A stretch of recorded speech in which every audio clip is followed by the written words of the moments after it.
Give 100% में मैं आपका स्वागत करती हूँ। तो आज के करंट अफेयर आरंभ करने से पहले मैं आप लोगों को कुछ सूचित करना चाहती हूँ। अगर आप बीपीएससी के एस्पिरेंट हैं और आप लोगों को किसी चीज़ की आवश्यकता है, किस सामग्री की आवश्यकता है, कुछ जानना है, क्योंकि 67 बीपीएससी का मेंस आने वाला है, उससे कुछ संबंधित आप लोगों को जानना है तो आप यहाँ कमेंट कर सकते हैं। मैं जल्द से जल्द बताने की कोशिश करूँगी।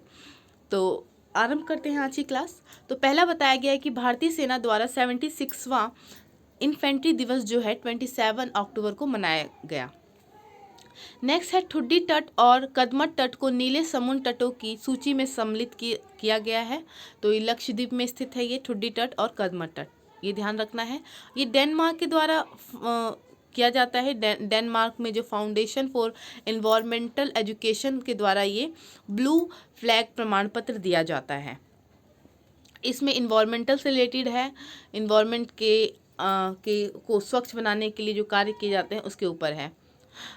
नेक्स्ट है विलय दिवस। विलय दिवस के जानने से पहले कि कब मनाया जाता है, ये 26 अक्टूबर को मनाया जाता है, लेकिन ये क्या है पहले ये समझ लेते हैं हम लोग।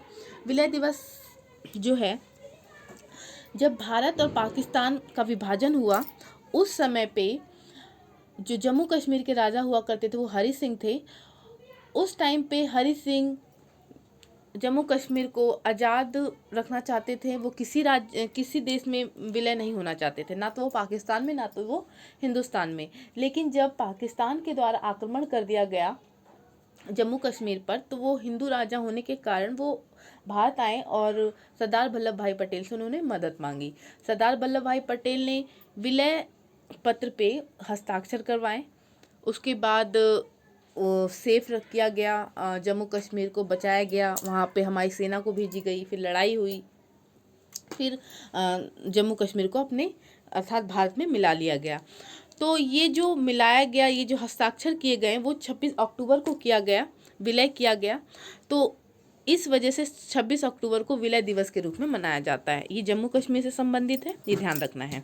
नेक्स्ट है 27वां जो जलवायु परिवर्तन सम्मेलन जो है वो मिस्र में होगा इस बार, ये ध्यान रखना है। और ये जो अफ्रीका में है, ये 5वीं बार आयोजित होने जा रहा है, ठीक है।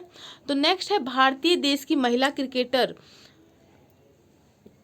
जो महिला क्रिकेटर है उनको पुरुष क्रिकेटरों के बराबर सैलरी दी जाएगी। ये एक अच्छा कदम उठाया गया है बीसीसीआई के द्वारा। बीसीसीआई की फुल फॉर्म पहले समझ लेते हैं, board of controller for in cricket in India. तो ये एक समानता का भाव उत्पन्न करेगा, तो ये बहुत अच्छा कदम है बीसीसीआई के द्वारा। नेक्स्ट है हाल ही में गुजरात राज्य को हर घर जल राज्य घोषित किया गया है।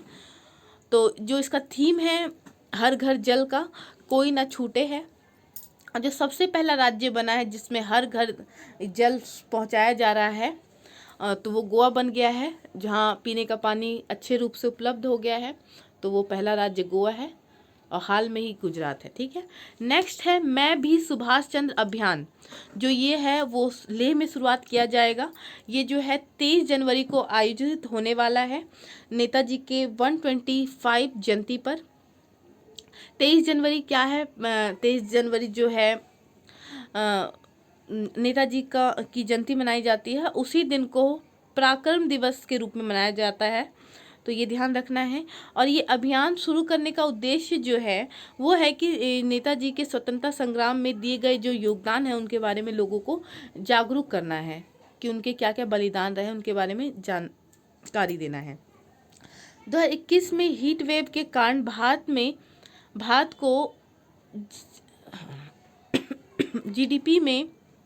जीडीपी की 5.4 आय का नुकसान हुआ है। ये क्या है हीट वेव, मतलब मौसम के कारण। इस बार आपने देखा होगा कि मतलब इतनी गर्मी पड़ी है कि आपने देखा होगा मौसम में परिवर्तन, लाइक बिहार में देखने को मिला है, बहुत सारी जगह देखने को मिला कि जिस टाइम पे बारिश होना चाहिए उस टाइम पे बारिश हुआ ही नहीं, सूखा पड़ गया। तो इस सबसे नुकसान जो हुआ है वो जो है 5.4% जीडीपी की हुई है। तो नेक्स्ट है जयपुर हवाई अड्डा जो है उड़ीसा राज्य में है, जिसे डीजीसीए द्वारा हवाई अड्डे का लाइसेंस दिया गया है। नेक्स्ट है अंतर्राष्ट्रीय नासिक उद्यान संगठन जो ICAO की वायु परिवहन समिति है, ATC की अध्यक्ष जो है शेफाली जुनेजा को चुना गया है इस बार। तो मैं यहाँ पे समाप्त करती हूँ इस क्लास को। धन्यवाद।